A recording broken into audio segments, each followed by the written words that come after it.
In this video, I'm going to show you how to arch text in Affinity Designer. Now, the first thing you have to do here is, of course, create some type of curvature. And the way you can do this is you want to go to Vector, top left, and then you want to click on this tool over here, and you want to select any tool you want. But to actually arch it a bit, I'm going to select this ellipse tool. So I'm going to click on here, and I'm going to create an ellipse over here.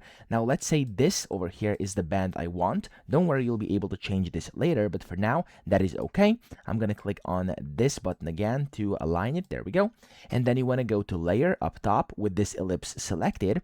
Go to convert and click on to text path, and then it's going to start blinking. Your cursor is going to start blinking. You can type in whatever you want. I'm just going to type in, for example, YouTube, and as you can see, this text is now arched. Now I can double click on it to actually basically highlight it selected. I could go ahead and change its font. I could do whatever I want to do with it. I could change the size, the alignment. You can basically customize it the way you wanna. Okay, that's completely up to you. It's up to you what you do. You could change the color. You could do whatever you want, and whenever you now click out of here, as you can see, the text is now arched. Now if you want to make the arch a bit different, you could also click here. You could change it by clicking and dragging this part like that. As you can see, you could also make it like this. So it's completely up to you. This is now completely customizable, but that's basically the way you do it. So that's it. I hope this video helped you out. If it did, please subscribe to the channel and help me out as well.